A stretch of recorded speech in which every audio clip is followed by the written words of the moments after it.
نحمده ونصلي على رسوله الكريم أما بعد فأعوذ بالله من الشيطان الرجيم بسم الله الرحمن الرحيم قال الله تبارك وتعالى في القرآن الكريم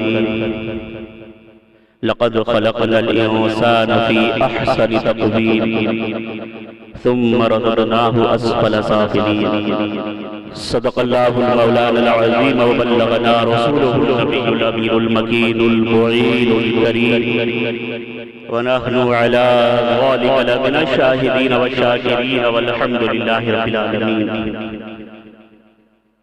نہایت عقیدت و محبت کے ساتھ بارگاہ رسالت مآب حضور سید عالم صلی اللہ علیہ وسلم میں درود شریف کا نذرانہ نہایت عقیدت و محبت کے ساتھ پیش کریں۔ پڑھیے اللہم صلی علی سیدنا شفیعنا حبیبنا نبینا مولانا محمد مبارک وسلم صلو علیہ وسلم علیکہ یا سیدی یا رسول اللہ صلی اللہ علیہ وسلم۔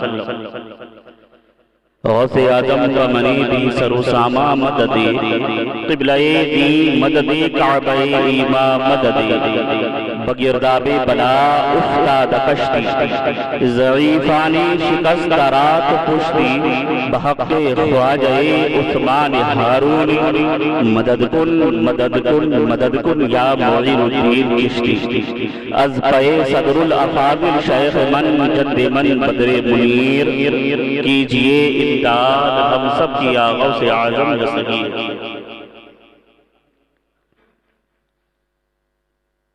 سب سے پہلے تو آپ تمام لوگ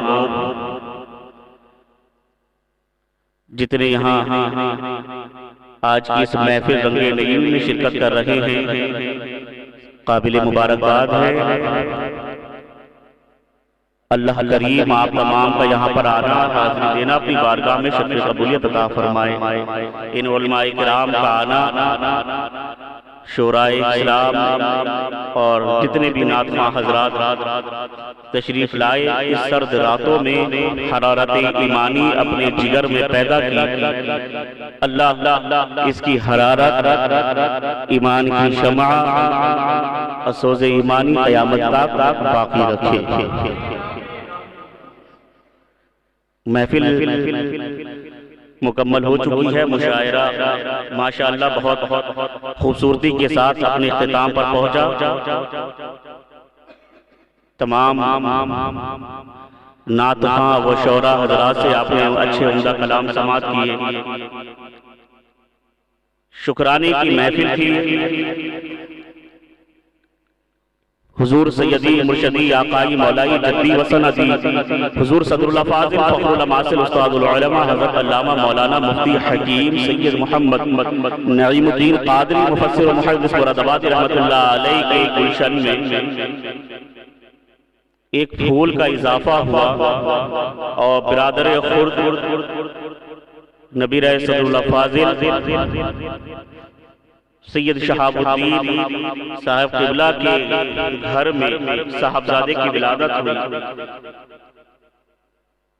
جس کے شکرانے میں اس محفل کا انعقاد کیا گیا۔ آپ تمامی یہاں پر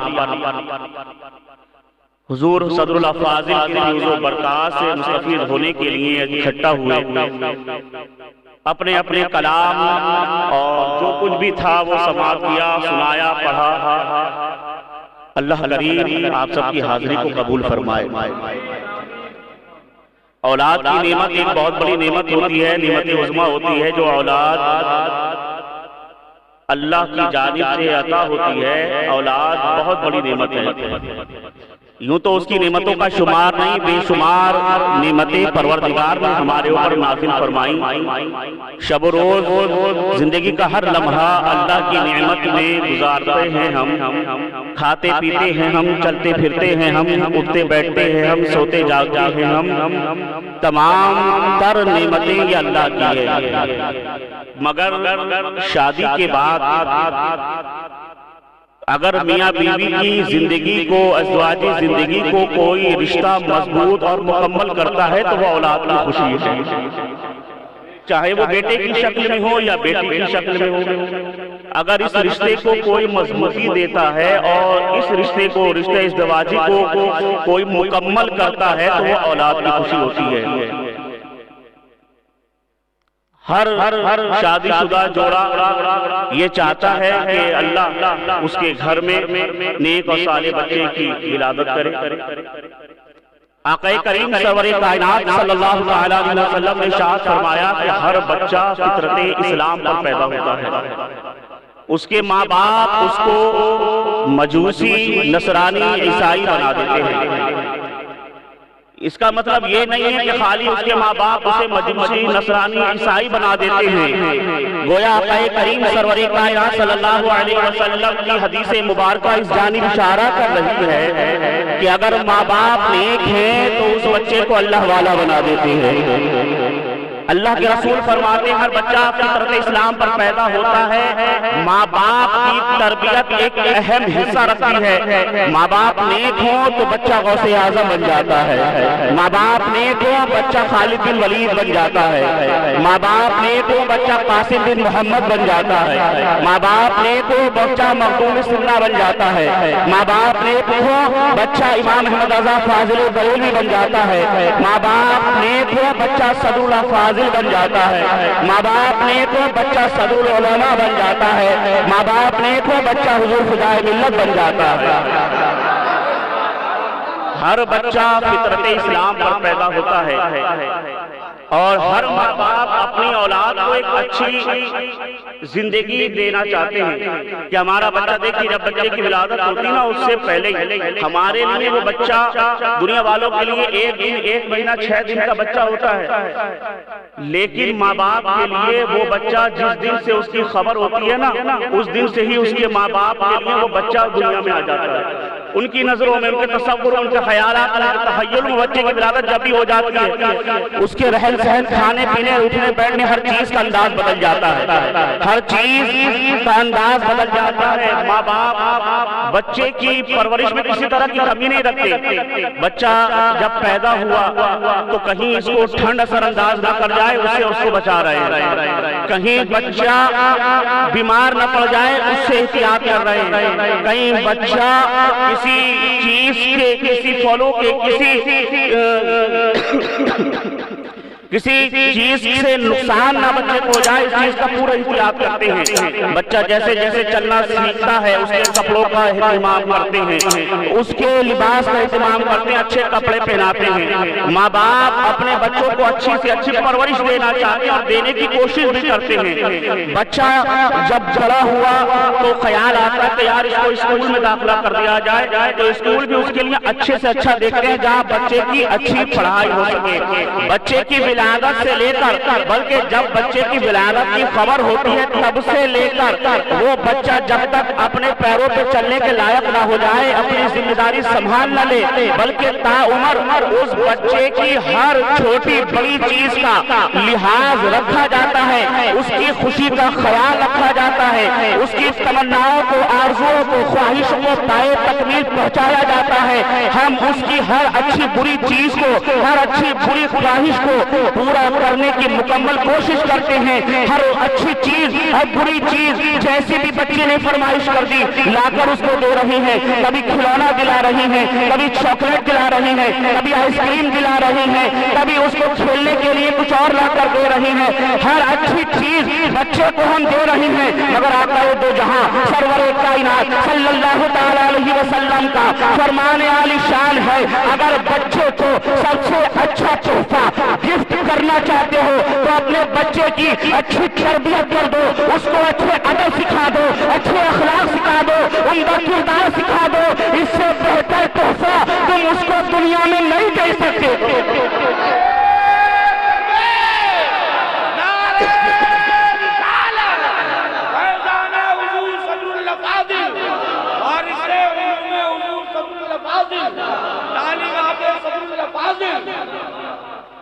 اپنے بچوں کو اگر سب سے بہتر کوئی تحفہ دینا چاہتے ہو تو انہیں اچھے اخلاق سکھاؤ، اچھے آداب سکھاؤ اپنے بچوں کو، بچوں کی اچھی تربیت کرو، ان کی پرورش کا جس طرح خیال رکھتے ہو نا ان کی نیک طبیعت کا بھی ایسے خیال رکھو۔ حضرت امام غزالی رحمت اللہ علیہ بہت بڑے بزرگ ہیں، مجدد گزرے ہیں، امام محمد غزالی رحمت اللہ علیہ۔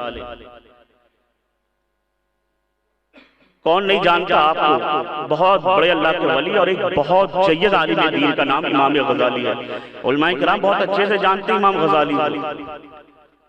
آپ کے ایک چھوٹے بھائی بھی تھے امام احمد غزالی، آپ کا نام امام محمد غزالی، آپ کے چھوٹے بھائی امام احمد غزالی رحمت اللہ علیہ۔ میں والدہ کی تربیت بتا رہا ہوں آپ کو، دیکھیں والدہ کی تربیت کیسی ہے۔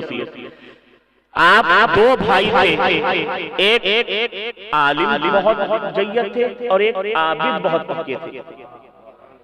ایک اچھے عالم تھے اور ایک اچھے عابد تھے، عبادت کرتے تھے بہت۔ امام احمد غزالی جو چھوٹے بھائی تھے بہت عبادتیں کرتے تھے، رات بھر نوافلوں میں سجدوں میں آپ کی راتیں گزر جاتی۔ حضرت امام محمد غزالی رحمۃ اللہ علیہ جو بڑے بھائی تھے وہ مطالعے میں ساری رات گزار دیتے تھے۔ آپ جس مسجد میں امامت کرتے تھے، نماز پڑھاتے تھے امام محمد غزالی رحمت اللہ علیہ، وہیں آپ کے چھوٹے بھائی اپنے گھر میں اپنی خانقاہ میں ایک کونے میں اکیلے تنہا نمازیں پڑھا کرتے تھے۔ ایک دن والدہ سے امام محمد غزالی رحمت اللہ علیہ نے عرض کی، والدہ سے اپنی امی جان یہ میرے چھوٹے بھائی امام احمد غزالی جو ہیں، امام احمد جو ہیں، یہ میرے پیچھے نماز پڑھنے مسجد نہیں جاتے۔ تو مسجد کے جو مصلی ہیں وہ اعتراض کرتے ہیں کہ بھائی امام صاحب کے پیچھے ان کے خود کے اپنے بھائی نماز نہیں پڑھتے۔ ایک اعتراض ہوتا نا کہ بھائی کچھ نہ کچھ تو بات ہوگی، بھائی باہر والوں کے سامنے نہیں آتی، گھر والے تو ہر بات جانتے ہیں، ہر راز جانتے ہیں، گھر والوں کو تو ساری باتیں پتا ہوتی ہیں، تو کوئی تو ایسی بات ہے کہ ان کے بھائی جانتے ہیں جس کی وجہ سے ان کے پیچھے نماز نہیں پڑھتے۔ ہمیں نہیں پتا، ہمیں تو یہ سادہ لباس، عمدہ چہرہ، خوشبودار لباس بڑا اچھا لگتا ہے، لیکن گھر میں شاید ہو سکتا ہے اندر خانے میں کوئی ایسی کمی رہ گئی ہو، کوئی ایسی کوتاہی ہو جس کی وجہ سے نماز نہیں ہوتی۔ امام محمد غزالی رحمت اللہ علیہ نے اپنی والدہ امی سے کہا، امی جان یہ ہمارے چھوٹے بھائی ہمارے پیچھے نماز پڑھنے مسجد نہیں جاتے، مسجد نہیں آتے ہیں۔ محلے والے شکایت کرتے ہیں کہ کیا ایسی بات ہے کہ خود گھر کا اپنا چھوٹا بھائی ان کے پیچھے نماز نہیں پڑھ رہا۔ امام محمد غزالی رحمت اللہ علیہ کی والدہ نے امام احمد غزالی چھوٹے بھائی کو بلایا، چھوٹے میاں سے کہا کہ کیا بات ہے، تم نماز پڑھنے مسجد کیوں نہیں جاتے؟ ایسا ہے جاؤ، نماز کا وقت ہونے چلا ہے، اذان ہونے والی ہے، اپنے بھائی کے ساتھ جاؤ نماز پڑھنے کے لیے مسجد، اور مسجد جا کر امام اپنے بھائی کے پیچھے نماز پڑھو۔ والدہ کا حکم تھا، چھوٹے بھائی نے کہا ٹھیک ہے امی جان۔ دونوں بھائی اب مسجد چل دیے نماز پڑھنے کے لیے۔ مؤذن نے اذان دی، اللہ اکبر کی صدائیں مسجد میں اور ماحول میں گونجنے لگی۔ تھوڑی دیر کے بعد نماز کا وقت ہوا، اقامت ہوئی۔ امام محمد غزالی رحمت اللہ علیہ مصلی امامت پر جلوہ افروز ہوئے، اللہ اکبر کہہ کے نیت باندھ لی۔ امام احمد غزالی آپ کے پیچھے یا آپ کے ابتدا میں پیچھے نماز پڑھنے کے لیے کھڑے ہو گئے۔ پہلی رکعت تو بڑی سکون سے پڑھی، دوسری رکعت کے لیے جیسے ہی کھڑے ہوئے امام احمد غزالی جو چھوٹے بھائی پیچھے نماز پڑھ رہے تھے، نیت توڑ کے باہر نکلے، مسجد میں اپنی علیحدہ نماز پڑھی، نماز پڑھ کر گھر چلے گئے۔ اب تھوڑی دیر جب نماز ختم ہوئی اور امام محمد غزالی کو لوگوں نے بتایا کہ آپ کے چھوٹے بھائی تو نیت توڑ کر الگ نماز پڑھ کر مسجد سے چلے گئے، اب معاملہ اور خراب ہوا۔ گھر آئے، آنے کے بعد کہنے لگے امی جان کل تک تو یہ میرے پیچھے نماز نہیں پڑھتے تھے، نہیں جاتے تھے مسجد، گھر میں نماز پڑھ لیتے تھے، آج تو یہ مسجد پہنچے، نیت باندھی اور نیت باندھنے کے بعد نیت توڑ کے مسجد سے نکل کر آ گئے۔ آج تو لوگ اور بھی شکایتیں کرنے لگے ہیں، طرح طرح کی باتیں کرنے لگے ہیں۔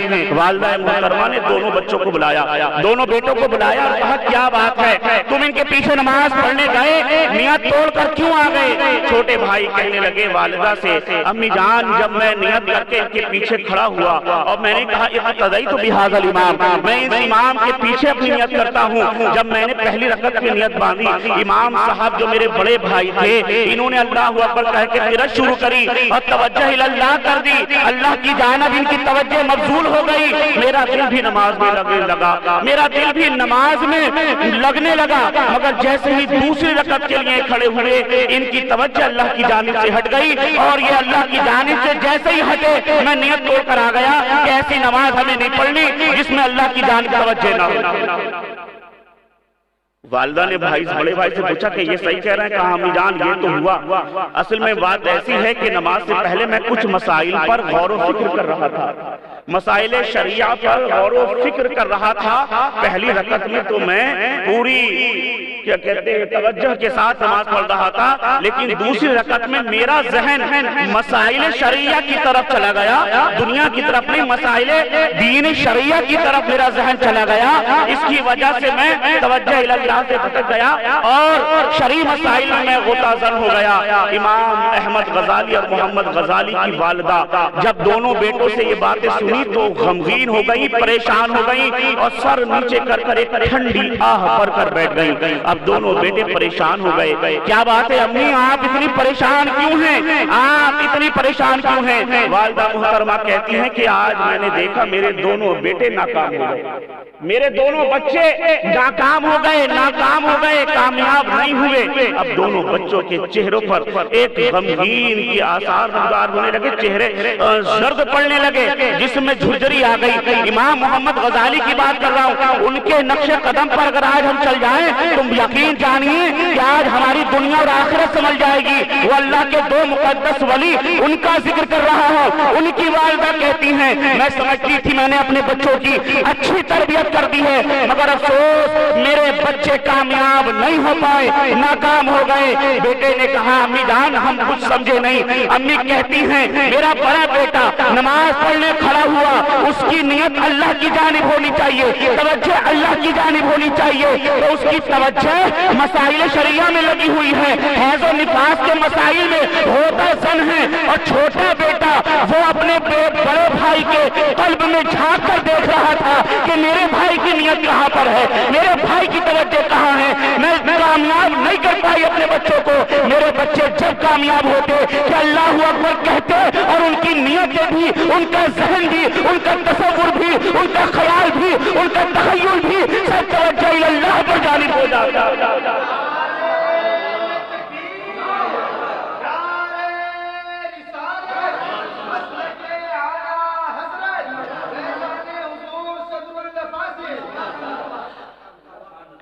کیا آج ہمارے گھر میں یہ ماحول ہے؟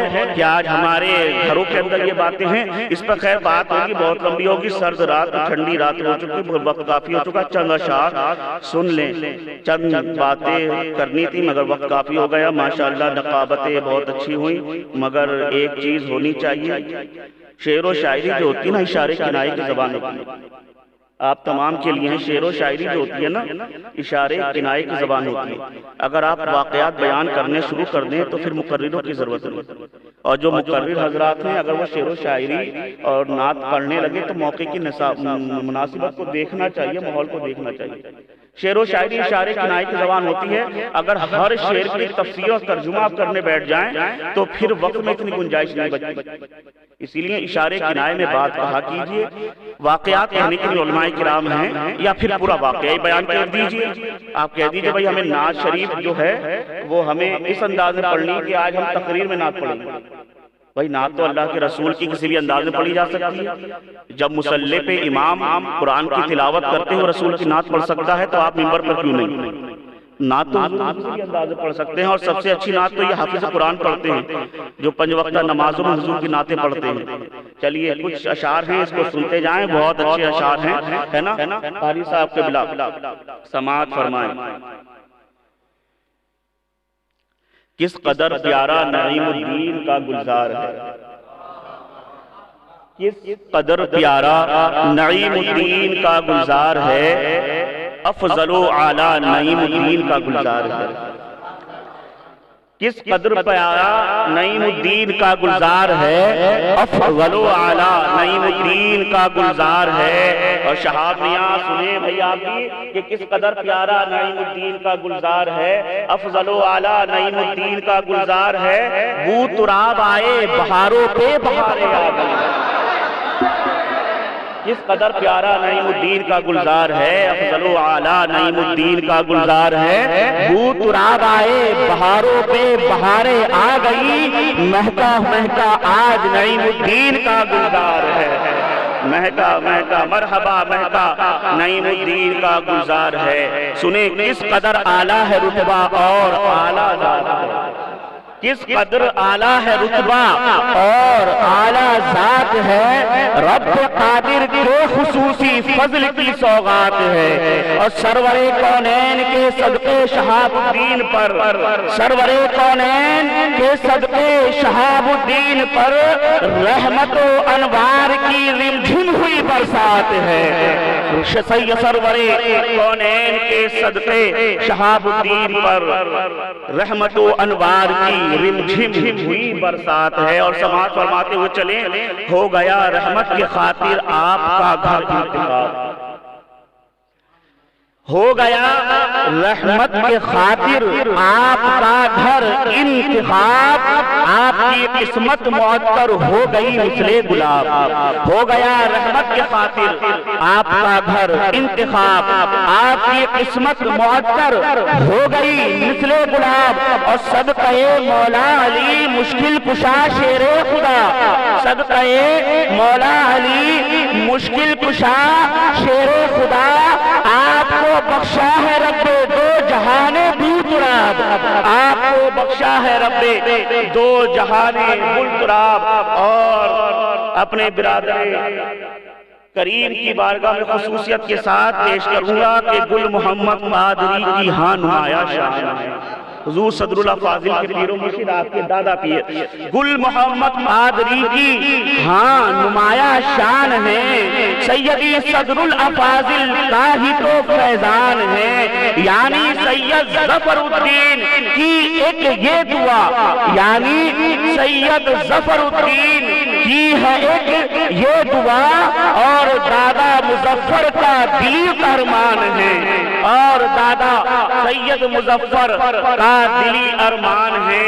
حضرت سید عظیم الدین نظام الدین نے، حضرت سید عظیم الدین نظام الدین نے یہ کہا، سید فہیم الدین نے اور شاد نے، حضرت سید عظیم الدین اور سید نظام نے یہ کہا، سید فہیم الدین اور میاں شاد نے، کھل گیا غنچہ مقدر کا شہاب الدین کے، شکر رب کے پھول شاد، شکر رب کے پھول فرحت کے لبوں پر ہیں سجے، شکر مدحت کے پھول فرحت کے لبوں پہ ہیں سجے۔ اور دی ہے سب نے مبارک بادیاں مل کر گلے، دی ہیں سب نے مبارک بادیاں مل کر گلے، زندگانی ہو بسر خوشیوں کے سائے تلے، آمین کہہ دیں۔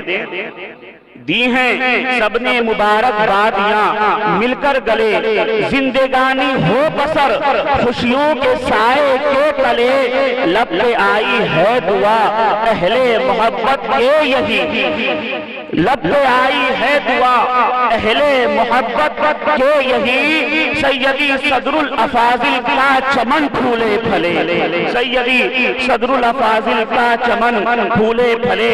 اور آپ کے دادا نے چھوڑا ہے مکمل جو نصاب، آپ کے دادا نے چھوڑا ہے مکمل جو نصاب، گامزن رہنا اسی پر عمر بھر ابن شہاب، آپ کے دادا نے چھوڑا ہے مکمل جو نصاب، گامزن رہنا اسی پر عمر بھر ابن شہاب۔ دین احمد سے محبت اور خدمت کیجیے، دین احمد سے محبت اور خدمت کیجیے، آپ کو دونوں جہاں میں رب کرے کامیاب، آپ کو دونوں جہاں میں رب کرے کامیاب۔ اللہ رب العزت کی بارگاہ میں دعا ہے کہ مولا تعالیٰ اپنے حبیب مصطفیٰ علیہ السلام کے صدقے میں ہم سب کی حاضری قبول فرمائے۔ جو کچھ بیان ہوا وہ آغاز باب تھا، استغفر اللہ ربی من کل ذنب واتوب الیہ، وآخر دعوانا الحمدللہ رب العالمین۔ السلام علیکم ورحمۃ اللہ تعالی وبرکاتہ۔